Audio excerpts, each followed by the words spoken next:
I saw the inside of the shed for the first time, we wondered, oh my goodness, are we going to have to tear this down? Is this condemned? Let me tell you, it was a little scary. But then we got a vision for the shed, and we had a plan of how to turn this lemon into lemonade. You do not want to miss this sweet tea episode.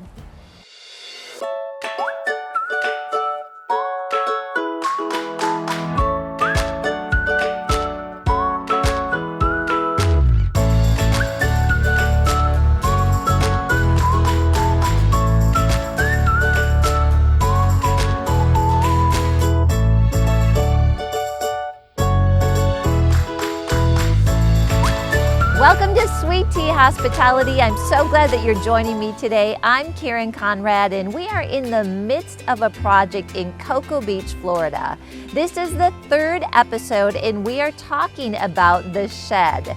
You saw at the beginning of the program that it was a little scary when we opened up the garage door into the shed, and we really needed to get a vision for that outbuilding.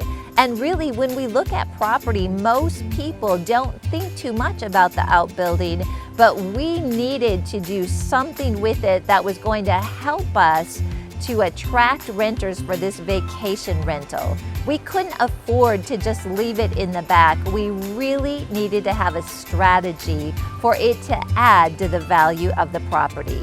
Well, that was certainly the situation with the shed. At first glance, we wondered about the general condition, but we came up with a plan to add value to the property. And I'm so excited we're going to be sharing with you how we did that today on Sweet Tea Hospitality. Today the boys are starting on the shed. They decided to sheetrock it themselves after getting a bid in. I don't know if they should be doing this or not, but I want to support them in giving it a try. So I'm really excited to see how it's going.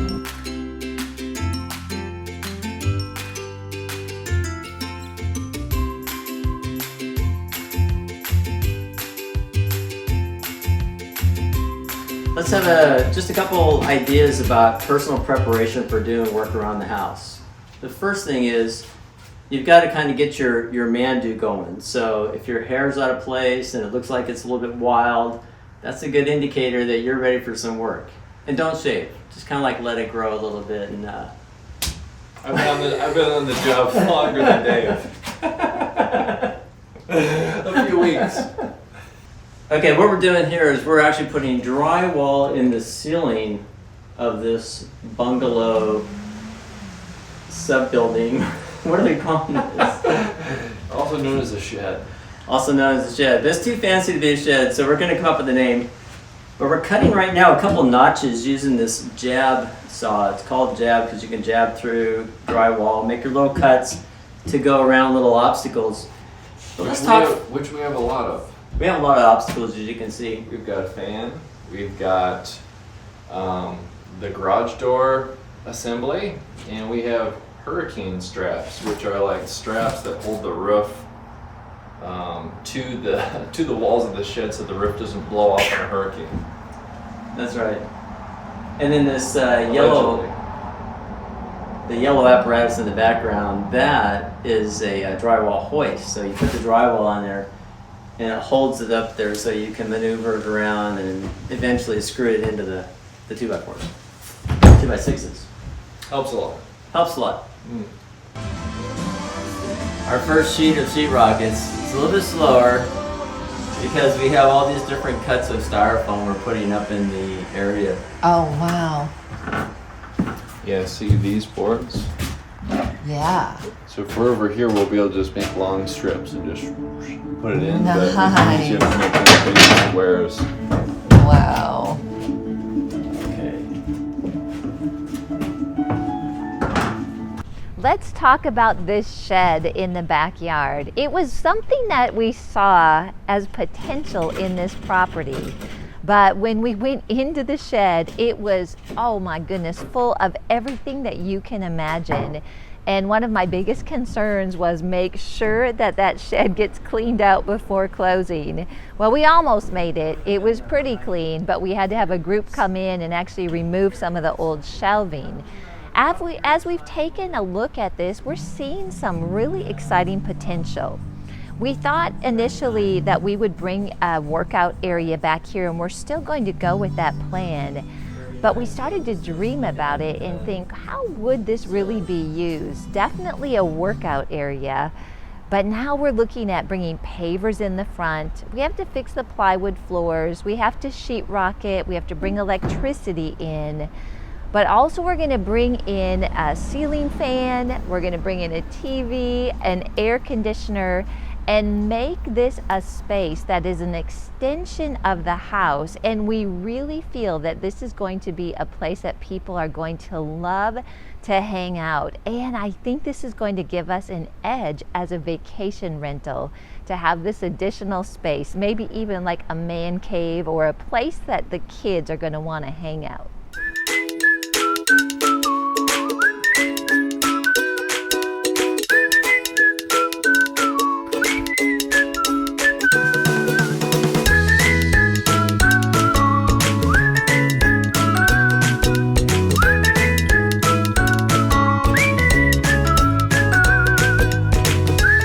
Anytime you're considering improvements in a property, particularly in an investment property, you have to pull that emotion aside, because it's really fun to dig in and do things like this to make this little shed cute. But what is it actually going to return to us? And so Levi is our numbers guy, and he really kept us balanced on this. But yet at the end of the day, he agreed, if we do something with this shed to make it usable space, it could really make or break this property for us from a cash flow standpoint, because it just adds a whole element, like a man cave, a workout area, that would put us at the head of competition in the area.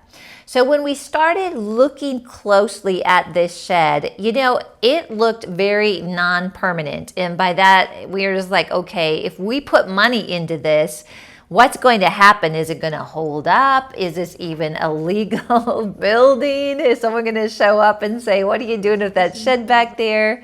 Well, we had really, really good news on that.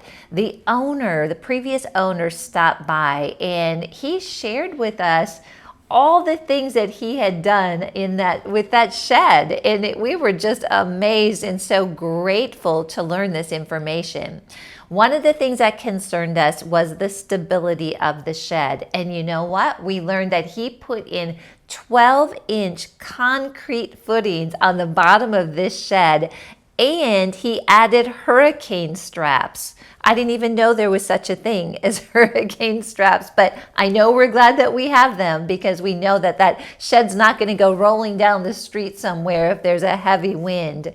We also learned that he had fully permitted this shed. That was really good news for us, because we knew then if a building inspector or the city showed up to look at the property and any improvements we'd done, we were totally legal and above board with that shed. And that really helped us to know we wanted to finish the shed off.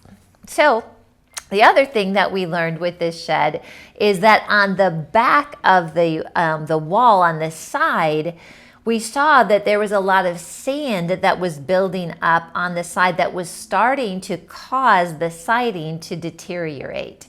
And we had to assess how bad it was. And Dave looked at it, and we caught it before there was any termite damage or any real damage that was irreversible. So we didn't have to replace the siding. What we did is we primed it and painted it, made sure all the dirt was away, and we're going to add in plastic flashing on that side just to make sure that we're not going to run into any issues with that down the road. The garage door was old and very worn. One thing that we started to see around the property was actually on the washer and dryer as well, is things really rust quickly there. Now we've been going down there for 12 years, and so we could definitely tell that in the places that we stayed and some of the vacation rentals. But when we started looking closely at this garage door, we realized that this was completely fixable. And I'm going to share a little trick with you on this as well. So what we did is we lightly sanded that garage door, and then Dave primed it and painted it. And you know what? That old garage door looks brand new.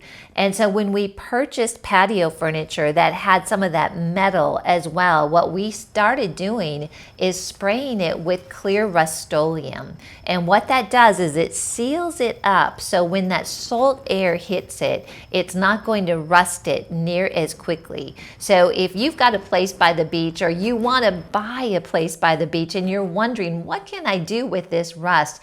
Think about that and do it on the front end, so you don't have to do what we had to do by getting the rust off and repainting it. Also, at the front of the shed, this would have been an easy thing for the previous owner to do, but he didn't do this. He did not use pressure treated lumber on the threshold of where the garage door comes down in the front of the shed. So it was really starting to show wear and tear, and we didn't know if we would have to replace it or not. After Levi and Dave examined it, they realized that all we had to do was really reinforce it. And so this is such a great solution. What they did is they went and bought flashing and then edge trim that you would usually use on a roof. They covered that wood up and they made it very solid and waterproof and weather resistant. And so this was one of those things where it's like, wow, what an amazing idea that those guys put together to solve a really potentially serious problem.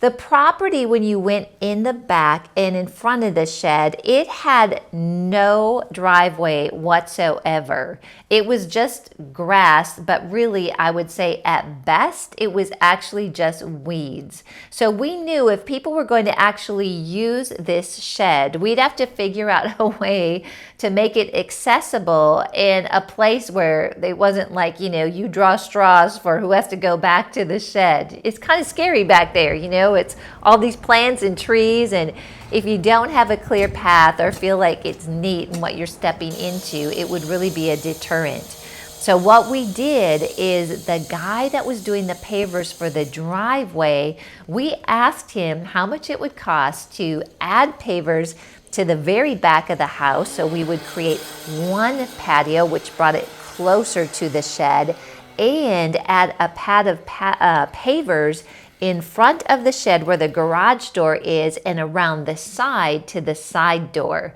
And this is something for you to think about too. If you've got a project that you're doing, sometimes, and this was the case here, you can get a lot more done just because they're already on site for a lot less money. So we really considered what to do here and we went for it. We said paver the driveway, create the patio in the back of the house, and create this nice space in front of the shed. So all in all, we were really excited about turning this shed into what I think is going to be the differentiator or the spotlight of the property. This has been a great project, and Levi has had a lot of input into what we're doing. He's a millennial, and he's really helping us to think about the things that are going to be important to millennials. Things like making sure we have surfboards, that we have bicycles, that there's great access to the beach and it's easy to get there. And it's been really helpful because we don't think that way, Dave and I don't, but we definitely want to attract millennials, young families to come and hang out at the beach and just have a great time. If the shed was a fortune cookie and you cracked it open, what would the message inside be? That's pretty good. Caution when entering. Something like that. Yeah. Yeah, when we first Don't step in the tar. Right. When we first saw the house after closing, it was the previous owner removed all the junk that was in there that we saw before closing, so that was nice. But there was Or storage supplies. yeah, right. But there was a huge tar stain that basically it would thaw out and get goopy during the day and then harden up at night. That was really sticky and gross. That was taking up like most of the area in front of the door. So It was like about a quarter inch thick. Yeah, you had to like step around because if you stepped in it, like it might like grab your shoe and then you, like, take off in your shoes in the tar. You gotta wait till the next day for it to, get your shoe out. But it was in really rough shape, and it's just amazing the transformation that happened with the existing shed. And just because you're looking at a property and there's a storage shed or some kind of an outbuilding that it looks really messy on the inside because there's a bunch of junk in there, evaluate the actual structure of the shed and the condition of the wood and foundation, because you might be able to have that be bonus square footage to the home and make it look really nice, even though your first impression of it is negative. That's right. And getting back to the tar spill, Yep. the question is, how do you fix something like that? Well, you really don't scrape it. No, tried that. And you'll see on the footage what actually happened is we cut that piece of 3/4 inch plywood decking up, flipped it over, which is in great shape, and you did the flip job. You were like prying that thing and used some pretty heavy fulcrum like leverage, and it finally popped up, and then we got it flipped over, screwed it back down, and that became like a level surface. That was a save right there. Yeah, We didn't lose any more people after that in the tar pit. Well, after all of the material that we're buying for the shed, it felt like a win to not have to buy any plywood.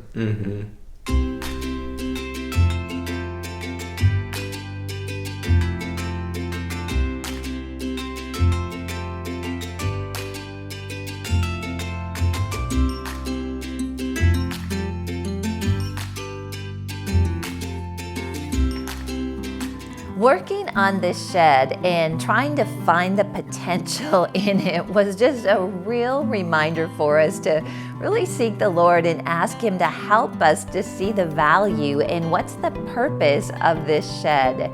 Do you know there's potential and opportunity in many things, but sometimes we do not see the value. And we have to take a moment and realize that there may not always be value on the front end, but as you begin to envision and execute on the vision that God gives you, you can rejoice. Even purchasing a property like with a cat urine smell, and I know that sounds funny, but it's just a perspective. Our friend Billy Epperhart says when he walks into a house and he smells cat urine, he smells money, right? That's a change in perspective. Now, we could have looked at this shed and just gone with our initial thoughts and this is a piece of junk, but we sought the Lord and we didn't despise or devalue the small things. Instead, we asked the Lord to help us to see the potential. It reminds us of the scripture, Zechariah 4:10, and I'm reading this to you in the English Standard Version, and it says this, "For whoever has despised the day of small things shall rejoice and shall see the plumb line in the hand of Zerubbabel."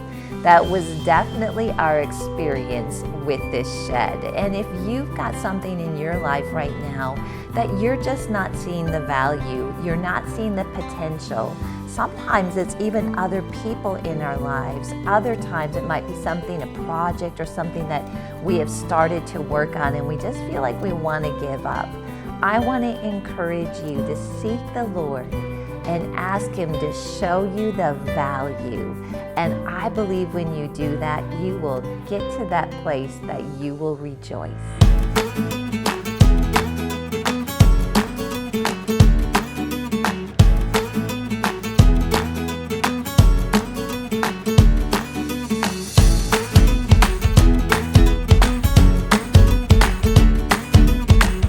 Hi, we are right here in the Sweet Tea Workshop. What In is it? South Lake, Texas. Yes. And what does that mean? That means creative laboratory. This is where all the amazing things happen.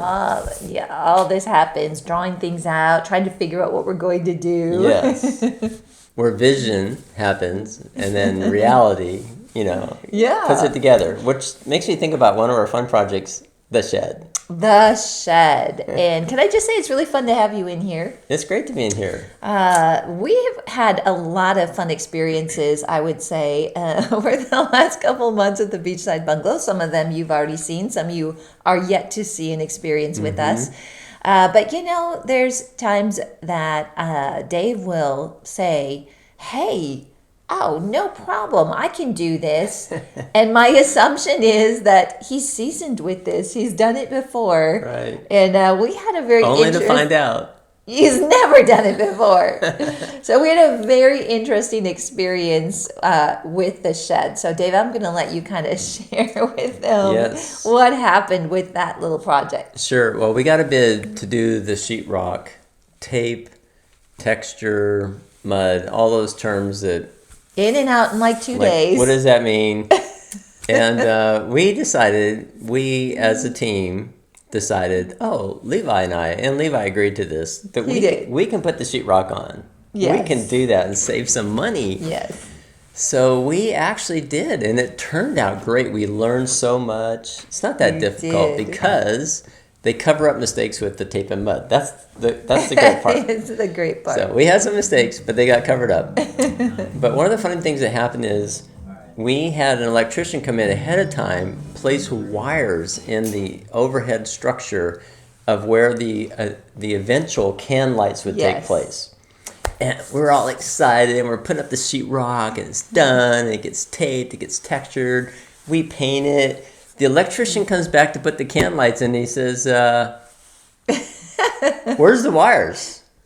We're like, we didn't keep track of that. Forgot to mark them. And so it was he had no idea. They had to go back down memory lane and try to figure out where they want to put those wires for the can lights. Yeah, we had a couple pictures that helped. That is good. Take pictures while you're doing projects. Oh my goodness. We had a picture that kind of showed, one board, two board, a yellow wire hanging. Yeah. So we kind of but we were off by one board. You were. So I walked out in the shed, and everything is looking beautiful. And I look up in the ceiling, and there is a hole, a perfect size hole. It's what's this? Where's that go? Oops. Oh my goodness, oops. But I don't even know how you fixed it, actually. Yeah, I actually screwed it back up with some wood, and because it was cut out as a circle, it kind of fit where it went. So did you take the same circle that Willie cut? Yeah, stuck it back up in there. Oh, there you go. And you had to remud it. No, we used caulking. Uh-huh. So we just caulked around the circle, let that dry, and then we painted it. And when you're looking around, you just don't see it. No, you don't see it. It turned out great, but right. It was a little bit of oh my goodness, I forgot. Keep track of where the wires are. Yes. That's our best advice.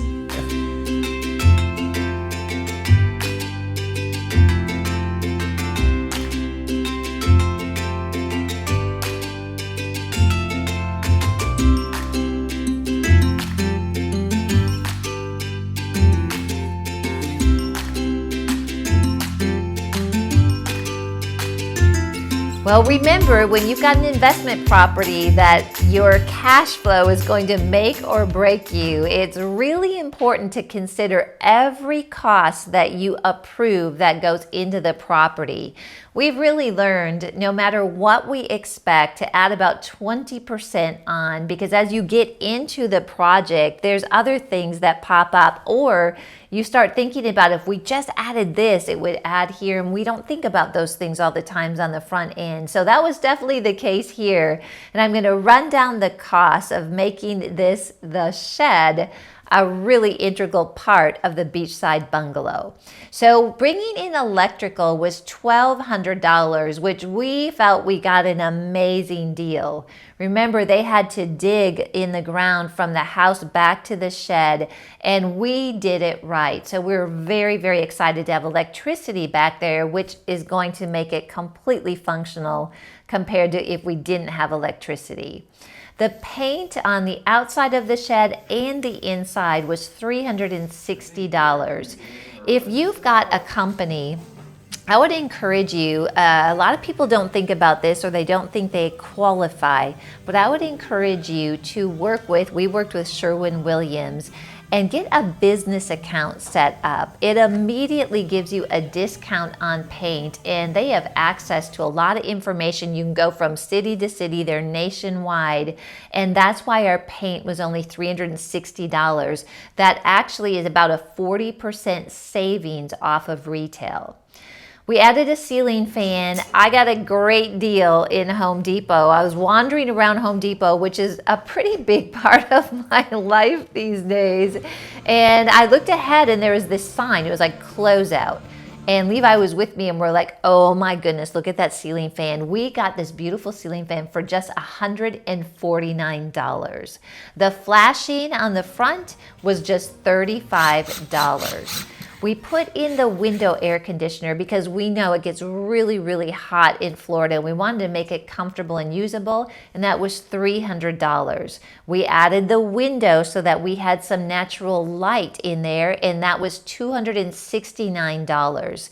If you own property or you're thinking about buying property down by the ocean or somewhere where there are hurricanes, you really have to think about getting the right window. So we had to order it to make sure it had that hurricane glass so we didn't end up with a broken window, shortly after we put it in.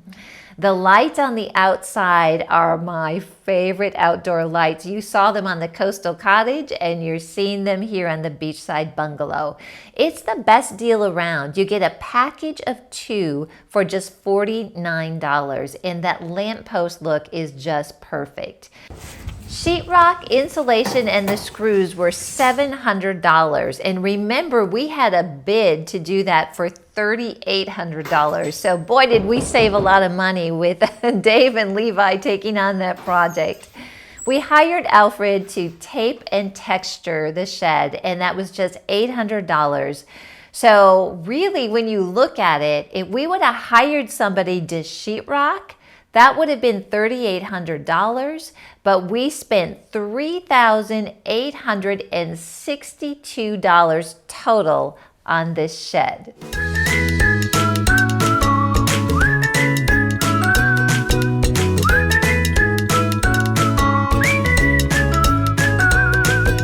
I hope you enjoyed this episode of Sweet Tea Hospitality, where we really turned a potential problem with the shed into a real asset for the beachside bungalow. Do you know, it took a lot of strategy, it took prayer, it took vision, and it took tenacity from Dave and Levi. But we took this building that at first we thought was something that could potentially even be condemned, and we turned it into a real asset that contributed to the cash flow and the profitability of this vacation rental. If you've enjoyed this episode, I want to invite you to go to sweettea.tv, where you can purchase the entire series along with a renovation plan to learn more about turning a vacation rental into a profitable investment. If you want to enjoy more single episodes, go to liftable.tv. If you're interested in fix and flips, I encourage you to check out our coastal cottage project. Again, that's available at sweettea.tv. Thank you again for joining me today.